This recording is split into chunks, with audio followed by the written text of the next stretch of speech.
Shalom, selamat pagi Bapak Ibu dan jemaat yang dikasihi Tuhan.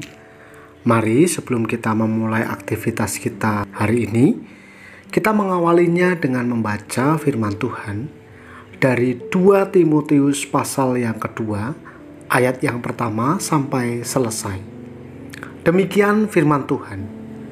Sebab itu, hai anakku, jadilah kuat oleh kasih karunia dalam Kristus Yesus.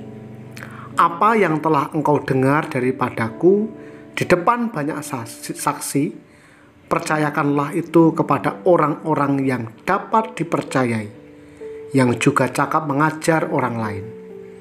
Ikutlah menderita sebagai seorang prajurit yang baik dari Kristus Yesus. Seorang prajurit yang sedang berjuang tidak memusingkan dirinya dengan soal-soal penghidupannya, supaya dengan demikian ia berkenan kepada komandonya. Seorang olahragawan hanya dapat memperoleh mahkota sebagai juara apabila ia bertanding menurut peraturan-peraturan olahraga.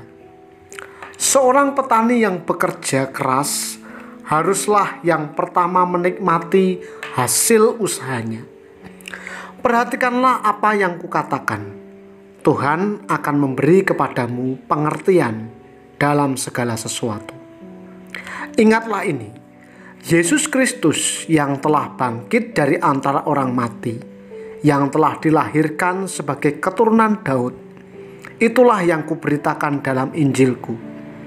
Karena pemberitaan Injil inilah aku menderita, malah dibelenggu seperti seorang penjahat, tetapi firman Allah tidak terbelenggu. Karena itu aku sadar menanggung semuanya itu bagi orang-orang pilihan Allah, supaya mereka juga mendapat keselamatan dalam Kristus Yesus dengan kemuliaan yang kekal. Benarlah perkataan ini. Jika kita mati dengan Dia, kita pun akan hidup dengan Dia. Jika kita bertekun, kita pun akan ikut memerintah dengan Dia. Jika kita menyangkal Dia, Dia pun akan menyangkal kita. Jika kita tidak setia, Dia tetap setia, karena Dia tidak dapat menyangkal dirinya. Ingatkanlah dan pesankanlah semuanya itu dengan sungguh-sungguh kepada mereka di hadapan Allah, agar jangan mereka bersilat kata, karena hal itu sama sekali tidak berguna, malah mengacaukan orang yang mendengarnya. Usahakanlah supaya engkau layak di hadapan Allah sebagai seorang pekerja yang tidak usah malu, yang berterus terang memberitakan perkataan kebenaran itu. Tetapi hindarilah omongan yang kosong dan yang tak suci, yang hanya menambah kefasikan. Perkataan mereka menjalar seperti penyakit kanker. Di antara mereka termasuk Himeneus dan Filetus, yang telah menyimpang dari kebenaran dengan mengajarkan bahwa kebangkitan kita telah berlangsung dan dengan demikian merusak iman sebagian orang.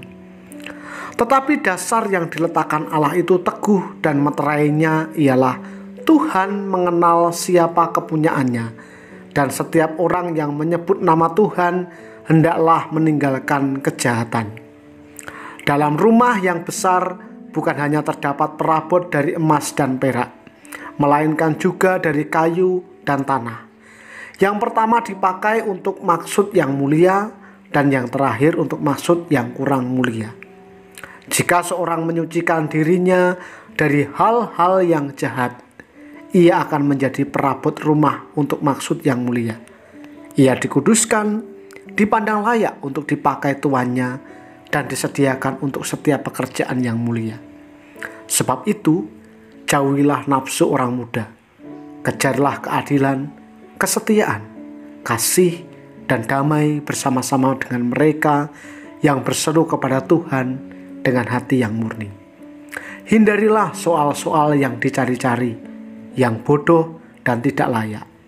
Engkau tahu bahwa soal-soal itu menimbulkan pertengkaran. Sedangkan seorang hamba Tuhan tidak boleh bertengkar, tetapi harus ramah terhadap semua orang. Ia harus cakap mengajar, sabar, dan dengan lemah lembut dapat menuntun orang yang suka melawan. Sebab mungkin Tuhan memberikan kesempatan kepada mereka untuk bertobat dan memimpin mereka sehingga mereka mengenal kebenaran. Dan dengan demikian, mereka menjadi sadar kembali karena terlepas dari jerat iblis yang telah mengikat mereka pada kehendaknya. Bapak, Ibu, dan jemaat yang terkasih dalam nama Tuhan, pelayanan Rasul Paulus bersama Timotius bukan tanpa hambatan. Banyak tantangan dan kesukaran. Maka bila Timotius akan meneruskan pelayanan Paulus, ia pun akan menghadapi kesulitan yang sama. Namun menarik, Paulus membekali Timotius dengan nasihat bagaimana seharusnya seorang pekerja Kristus bersikap. Ada 3 gambaran yang Paulus berikan. Pertama adalah gambaran tentara. Seorang tentara tidak memusatkan perhatiannya pada dirinya sendiri. Ia penuh disiplin dan kepatuhannya kepada atasan tak perlu dipertanyakan. Lalu gambaran kedua adalah atlet. Seorang atlet bertanding sesuai peraturan yang sudah ditetapkan. Ia tak bisa mengubah peraturan seenak hatinya sendiri. Untuk itu, ia harus menyangkal diri demi mengikuti disiplin yang diterapkan. Lalu gambaran yang ketiga adalah seorang petani. Ia seorang pekerja keras. Maka ia harus memelihara dengan tekun benih yang sudah ditanam. Pekerjaannya membosankan karena ia harus melakukan hal yang sama tiap-tiap hari. Ya begitu-begitu aja. Ya, menyiram, merawat tanaman jika ia ingin menuai hasil yang baik. Itulah 3 gambaran karakter yang harus dimiliki seorang pekerja Kristus. Setiap karakter memerlukan ketekunan dan ketahanan untuk menderita jika ingin berhasil.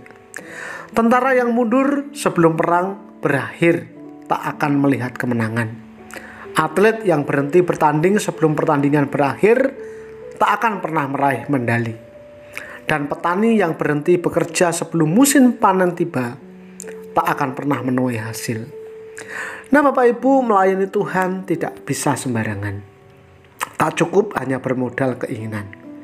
Seorang pekerja Kristus harus tekun memelihara benih Injil yang sudah ditabur, agar suatu saat dapat melihat buahnya dalam hidup orang-orang yang dilayani.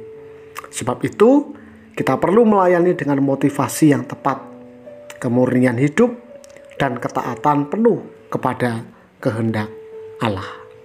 Mari kita berdoa. Bapa, kami bersyukur untuk firman-Mu yang mengingatkan kepada kami, agar kami menjadi pelayan-pelayan Tuhan yang tekun, setia, dan memiliki karakter yang tidak mudah menyerah. Menghadapi berbagai tantangan pergumulan hidup, kiranya pelayanan kami di gereja-Mu, di GKMI Salatiga, maupun di cabang-cabang, Tuhan berkati. Apapun tugas panggilan dalam pelayanan yang kami kerjakan di gereja-Mu, kami sungguh-sungguh menggumulinya. Dan kami merindukan agar pelayanan kami menjadi berkat bagi umat-Mu. Bapa, kami bersyukur untuk firman-Mu yang terus meneguhkan kami. Kami bersyukur untuk hari ini. Kami bersyukur untuk kesehatan, kekuatan yang Tuhan anugerahkan. Pagi ini sebelum kami melangkah keluar, kami mohon Engkau yang membimbing hidup kami. Kami mau menyerahkan hidup kami sepenuhnya ke dalam tangan kasih pemeliharaan. Tuhan, kami juga berdoa untuk jemaat Tuhan di GKMI Salatiga maupun di cabang-cabang, Cukilan, Sumberjo maupun Janglengan. Mereka yang saat ini sedang terbaring sakit, mari Bapa Tuhan berkati, agar mereka mendapatkan kekuatan, pengharapan, terlebih itu Tuhan jamah dan sembuhkan. Mereka yang saat ini sedang bergumul untuk mempersiapkan diri, memasuki kelas yang baru, maupun pendidikan jenjang yang lebih tinggi, khususnya anak-anak Tuhan yang masih studi, Tuhan berkati. Jemaat Tuhan yang bergumul dalam perekonomian, Tuhan memberkati mereka dalam jerih juang mereka di tengah-tengah pergumulan hidup. Terima kasih Tuhan, kami sambut hari ini dengan penuh ucapan syukur.